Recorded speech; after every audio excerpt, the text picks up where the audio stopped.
This call is now being recorded. Hi, John. How are you? Hey, Reno. What's going on, man? Nothing much. I'm doing quite well. Thank you so much for being on Reno's Regions and helping me learn a bit about the Hoosier State and the crossroads of America State, Indiana. Thank you for having me. This is not a usual topic I talk about, so I'm very excited to be on today. Thank you again for having me. John, we'll start very simply. How long did you live in Indiana? I lived in Indiana for just shy of 20 years. 20 born years? There. Yeah. Born there in 1997. Graduated high school in 2016 and then left. So, like I said, just shy of 20 years. In those 20 years, I learned a lot about the place that I live. I'm ready for today by all means. Did you spend most of your time in Culver, Indiana, or did you grow up in various parts of Indiana?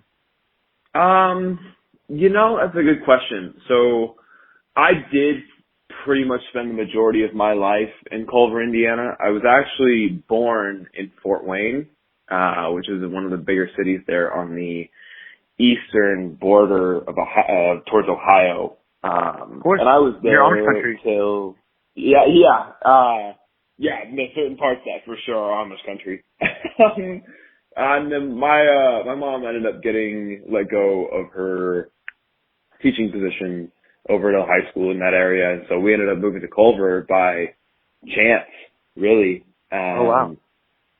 And but I do have to say that I think it was one of the harder lessons we learned, but it paid off in one of the best ways in the long run, I think. And I'm very grateful for moving to that tiny little town. I love that little town. Anyway, go ahead. I'm sorry. No, you're fine. So if you could help me out with giving the layout of the land, so to say, of Indiana.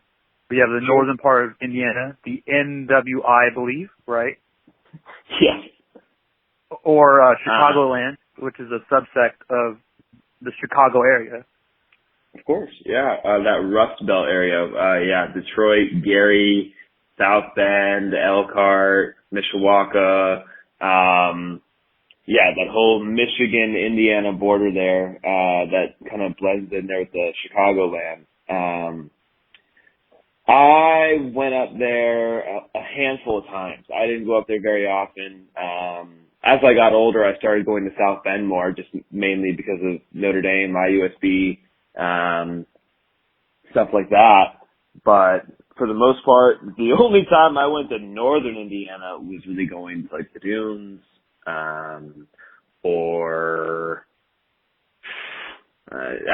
that's just about it. To go to the Indiana Dunes?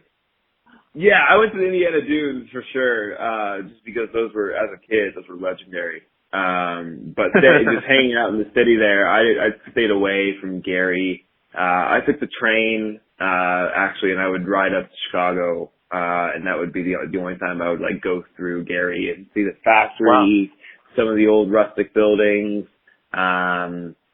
It was almost a culture shock to ride through there in a lot of ways. Why is that? Well, I guess for me, growing up in that tiny little town, Culver, Indiana, my graduating class was 63 people. I mean, it was tiny, and we supported like 5 counties. So there wasn't a lot to do there. And then, even just riding through Gary, the fact that they had a train track riding through their city, to go to Chicago was not only awesome, but it gave me a glimpse of what I saw as a kid, which was these big buildings that, were probably built, years and years and years and years and years ago, but had either, obviously had to change due to code, but they still looked, fairly old, which I thought was nice. It didn't look super modern. It added a bit of character to whoever kind of was over there. And Gary, of course, has this horrible reputation unless you listen to the Music Man. Yeah. And of course they praise that whole shindig. But John, can you help me with understanding the Indiana dunes versus the Marina dunes? How are they different? Oh, how are the dunes in Indiana versus the ones in California? Well, I'm going to say this right now, and this is going to come to a shock to a lot of people. Indiana dunes over Marina dunes, 110%. Oh, really? Yes. The reason being is as beautiful as the Marina dunes are, and as fun as they are to run around and whatever, first of all, it is windier than all get out, no matter if you go midday, middle of the night, bright and early in the morning, because you got the ocean right there. And that ocean breeze is cold, Reno. I know it is. Where the Indiana dunes, warm? Yeah. And it's because it's, especially in the middle of the summer, when you go there in July, August, and it's blazing hot outside, and you've got Lake Michigan right there. Actually, when I was young, she had some boys that were older than I was, and what we would do is we would run from the very tip top of these huge sand dunes, run down, and just full on dead sprint from the top of this, what looked like a mountain of a dune, all the way into the lake. And our feet would be searing hot because we'd run across what felt like sand on fire, hot concrete, and then only to end up in this awesome water. Was an amazing experience. On top of that, the mud creeks that were there, or the clay creeks, the bugs were awful, but that's another tale. Absolutely. Indiana dunes over Marina dunes, 110%. By far. By far. And to anyone who has been to the Indiana dunes, you can understand why. The views, the experience, the people, not the people in California are bad by any means, but just the Indiana dunes, I'm going to say, are absolutely, taking one for the Marina dunes there. Now, John, in talking about, or in looking over Indiana, the state, there's tons of farmland. And I was curious how prevalent the farming community and farming culture is in Indiana, and how you see it transpire in the culture of the people. Well, I'm going to tell you first and foremost, farming is huge. When I was leaving Indiana to consider moving out of state and then consider moving to California, one of the big things that I definitely saw as a con was all of the farmland. And yeah, it's one of the largest, soybean, corn growing states in the U.S. For a reason. I mean, the land is perfect for it, yeah. And there's plenty of farmers who are willing to, work with their families and spend that hard work. And I don't knock farmers. Farmers are very hard workers. They work very hard all year round to make a living. So I would not talk any kind of smack on farmers. I have some of the utmost respect for farmers and what they do. It was nice to see these families, work so hard for what they have. But at the same time, if you were an average civilian like myself, there wasn't much of a view whenever you drove anywhere, unless you went to Indy, and then you saw the Naptown, right, or something. Yes, good old Indianapolis. And if you went there, it was you saw the buildings, you could drive by the Colt Stadium, Lucas Oil, you could do a whole bunch of stuff. And it was awesome. But pretty much anywhere other than Indy, really, if you drove to any other part of the state, you were going to pass a lot of farmland. And whereas I've driven pretty much across the country at this point, and seeing the difference versus the West Coast, Middle America, and then the Midwest where I grow up, it's night and day difference. There's not much to look at. So I will say, West Coast definitely takes the W on views. Having the ocean, the mountains, the desert, having all these different variations of what you can see, what looks like a whole other world compared to Indiana alone. That's one thing that's really nice to see about Indiana that I guess I don't really see in California. I do see in Texas is just small town pride and small town communities, and how much it seems that people care about one another in these tiny towns. People care about who you are and what you're doing in life, and it's just something that's nice. Yeah. I 100% agree with you, Reno. I've got friends in my hometown that, I've known since the day I moved there, and I'll still check in with them and see how they're doing. And, for a guy that moved 2,000 miles away and still is at least over 1,000 now to this day, to still keep in touch with some of those people and have that same, love for that town, it's nice to see. Now, of course, there were plenty of people that grew up in that tiny town, and it doesn't matter where you grow up in the world, Reno. Of course. If you can grow up in the west coast of California, you can grow up in this tiny town, Indiana. If you are born, raised, and live in the same town your whole life, there is going to be something about that place you resent. It could be the nicest thing, it could be the worst thing. And I think that gives me a unique perspective on the town, although plenty of people have come and go, and so I'm not saying I'm the only one. But I definitely think gaining that perspective made me see that town in a new light, and if I had stayed there my whole life, I probably would be in that same bandwagon. Which is unique, because I moved to California and I met people from Marina who have, or Seaside or Monterey or, Carmel or wherever, and they just talked about getting out and moving away and, right. And to me, coming from some place that was in the middle of nowhere, landlocked, and had nothing to do, to move to California and hear that was crazy talk to me. And I would hear these people complaining about how there's no nightlife in Monterey, there's nothing to do, and I'm like, oh, let me take you down memory lane.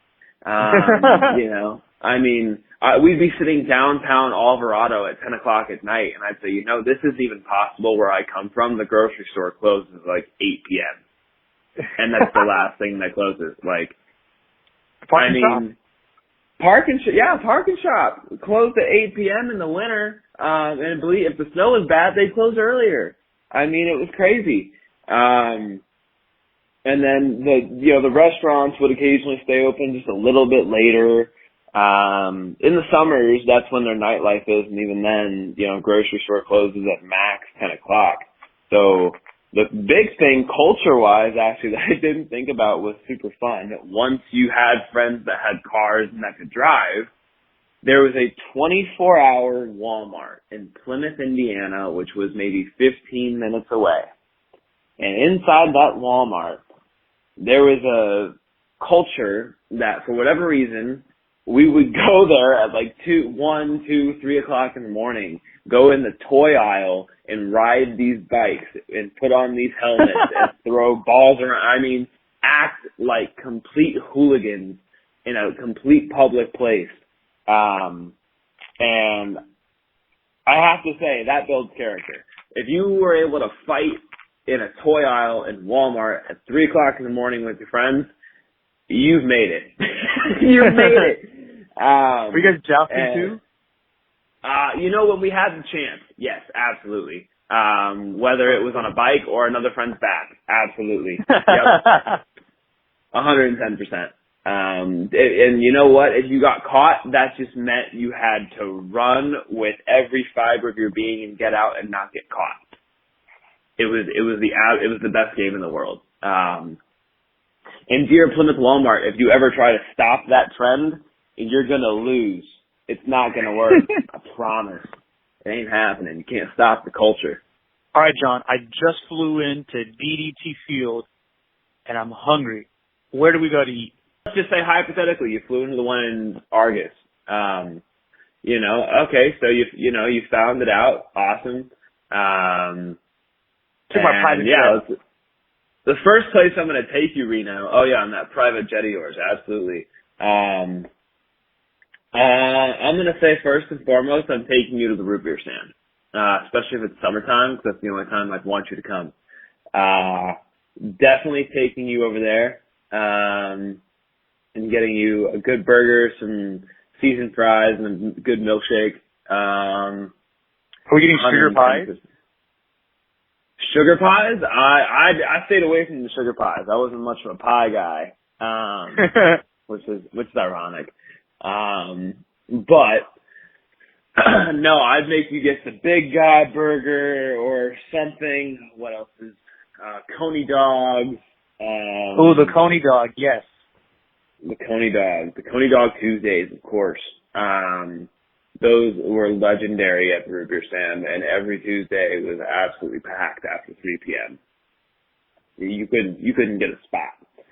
Gotta love the Root Beer Stand for that, and as long as they've been around, it's almost like a local Sonic. You know, you drive in with your car, you stay in your car, they bring the food to you. It's great. Absolutely. One of the little best things about the town. Next, we'll go to Edgewater. Oh, Edgewater. So, that's amazing that you found that place, because Edgewater is, when I first moved to town, that was the spot. They had the best food. They had the best fried chicken. They had the best fries. They had the best steak. They had the best everything. I mean, it was the spot. Even on the bar side, they had these booths that had little personal TVs inside of them, and it was the best. Unfortunately, he was the owner of the movie theater as well, so when the movie theater closed, he didn't renew his liquor license, and he ended up selling Edgewater. Oh, it's the Lake House Grill now. Right. So it is now known as the Lake House Grill. And I do have to say, they have done a great job of maintaining what Edgewater built, and has continued their legacy and has, reinvented it in a few different ways that I am happy to see in that tiny town. Because it needs something like Edgewater. It needs something that's, a nice place to go to, that no matter what, pretty much every time you go, you're going to get, some pretty good food, and a pretty good experience. And that's crucial in a town that size. Agreed. Would you get the pork tenderloin there? No, I would save the pork tenderloins for the festivals. Those are where you find the best pork tenderloins. What kind of festival? So Culver, every, mid-July or so, we would have what's called Lake Fest. And Lake Fest was a Friday, Saturday, Sunday event that the entire downtown park would be converted from its regular, situation to this full-on festival with food trucks and rides and poker stands, T-shirt stands, all kinds of little things to, just have a fun weekend. And in that little aisle where they cover the parking lot and all those food trucks, there is where you can find some amazing pork tenderloins that are bigger than your head. I'm Texas style. Like Texas larger style. than life. And those are where you get the real pork tenderloins. So if you come for that, I got you. But other than that, finding a good pork tenderloin, you gotta go to like a bowling alley. You gotta go digging. You can't just go anywhere. It's very. You can't just go to the Corn Dance Cafe, right? Oh my God! Oh, I feel like I'm on Nardwar. Holy, Corn Dance Cafe. Same thing, same situation. They were, they were a corner restaurant in downtown who closed and is now an Italian restaurant, Lucretia, or I think that's the name of the place. Wow, oh my gosh, Reno, you're killing me with this. This is crazy stuff. I wanted you to tell me about the culture of basketball, because you are the Hoosier State. I want to know how prevalent basketball is, since it was not founded, but made popular in Indiana. And I wanted you to talk to me about the lake that I cannot pronounce. Lake Maxinkuckee. Yes, I got you. Maxinkuckee. Yes, Maxinkuckee. That is how you pronounce that. It is a tricky one, and it took me a while to master that. First and foremost about basketball. Basketball culture is absolutely huge. And with good reason, of course. Larry Legend, man. I mean, Larry Legend, the man that saved ISU, avoided IU, didn't want to go to a big name because he wanted to build his own program, basically build his own team, went to ISU. Oof. The man, the myth, the legend, Larry. I mean, that's why. The Hoosiers, Notre Dame, Purdue, the rivalry that go on, the Pacers. I mean, you've got, I can't explain every ounce about it, but what I will say is it does have a massive effect on, it's a trickle down effect. It's, when the Pacers were playing well, when we got Paul George, oh my God. Danny Granger, when we had the whole squad running, even our playoff run in 2016, with Victor Oladipo and Miles Turner and going up against LeBron, man, and going to Game 7. Like Lance Stevenson. Oh my dude, he was his own culture. I miss Lance Stevenson on the Pacers. Basketball culture takes over, especially for me. I was a huge basketball fan. High school during lunch, I would totally skip eating and run straight to the gymnasium and literally just play basketball. And there were kids that did the same thing. I mean, we would snag like a bag of chips or whatever and bring it to our class after. And that's all we eat for the day. And then sports practice after school. Killer stuff. And I'm grateful that I got to be a part of that because now as I've gotten older, I think I've appreciated basketball even more. And then moving on to Lake Max, Kentucky, the lake that you can't pronounce, understandably so. The man-made lake that has formed so many different personalities out of so many people, coming from Culver Military Academy where sailors and crew teams would row out there and, really, develop their skills on that water, to people like myself who maybe didn't have the funds, as a family to have a boat, but had friends that did. And I would go out there and I would watch my friends ski, wakeboard, surf. And then I was the person that would just, eat nothing but water, tubing. It's great. You can try to go fishing on that lake. You're not going to catch much. There are better fishing spots around the area. Lake Max, Kentucky serves as one of my favorite aspects of Culver, 110%. Again, because of what it brings to the town, people from Chicago that'll buy lake houses there and get away at certain points of the year, and brings in some of that nice culture that I think, without it, Culver would really be lacking. And to having, rednecks bring their trucks and, their tractors too. Little trucks. Yeah, absolutely, and they're bringing them all, but they bring these, little John boats and they'll go out fishing and they've got these little motors and they're rocking out there on the lake and you see it at 6 a.m, you see it at 10 o'clock at night, either way, that lake is always being used. And I think that's awesome that it doesn't just happen from residents. There are people that drive over, to go around the lake. Well, John, I guess my last question would be, what makes you proud to be from Indiana? And is there anything that we left out that you think should be included? What makes me proud to be from Indiana?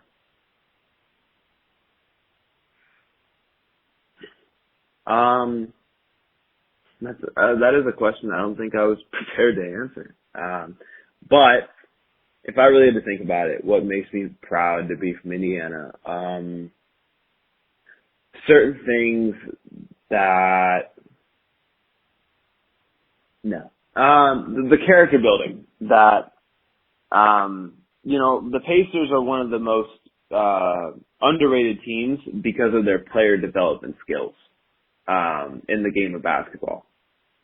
And same goes to the state of Indiana. I think that's where the Pacers get it from, and the Colts as well. Is not really player development, but people development. And because there are people out there that if I had never met in my entire life, I could be a totally different person. Some of the teachers I had growing up, I mean, really were crucial to how people really developed and how they saw the world. Shout them out. What was their name? First and foremost, Brett Barrett. He's the current principal over at Culver Community High Schools, and he's transformed that school from being this old style, typical high school into this new age, technologically advanced high school that has stepped up in so many different aspects, has reshaped that entire school, and has basically put the entire, building on his back. And I give him so much credit for what he's done for that. And I'm so grateful for not only taking on the challenge, but enduring it and keeping it up and fighting for it no matter what it takes. Because that's the spirit that Culver needs. And that's the spirit I think that I kind of, adopted, was never to give up. I am forever grateful for all the friendships that I made there, and people that were there for a day, people were there for a week, people that were there for a year. A lifetime, right? Yeah, lifetime friends. Like Kristen. Good old. That character building, I think, is crucial, and I think there will be some people who will argue with me and say that there isn't that kind of development, but it's something you really have to look for. If you're not looking for it, you're not going to find it. It's a hidden treasure. So if you're willing to see that side, if you're willing to see things, and if you really are striving for success and you're looking for those, positive qualities, it starts with Brett Barrett, and it starts with some of those crucial role players in Culver, Indiana. There are, like I said, role players in that town that without them, I can't imagine, what would still be happening. And like I said, they just retired, so things are still in the middle of a change, but I'm grateful to have known them and for being in some of their classrooms and hearing, their words of advice. It was an absolute pleasure. There's a reason I went back, and again, just more grateful than anything. If we missed anything, just to never underestimate a tiny town. And even though the state of Indiana doesn't have the best reputation, with certain aspects of life, that it doesn't mean that everyone that comes out of there is, just a look over. It means that, there's some hidden talents in there. There's some people in that state that will surprise you up and down. Like IU has one of the best schools of music, and no one would expect it. It's little things like that people would try, and the Culver Military Academy, how the Culver community, may not have the same reputation as Culver Military Academy, but still has a fighting spirit. I love that. I love the community's fighting spirit. Just, I guess if there's one final takeaway, never judge a book by its cover. And I think that speaks volumes about the town of Culver. That alone. I agree. You gotta look at the details. You gotta look at the details. Well, John, thank you so much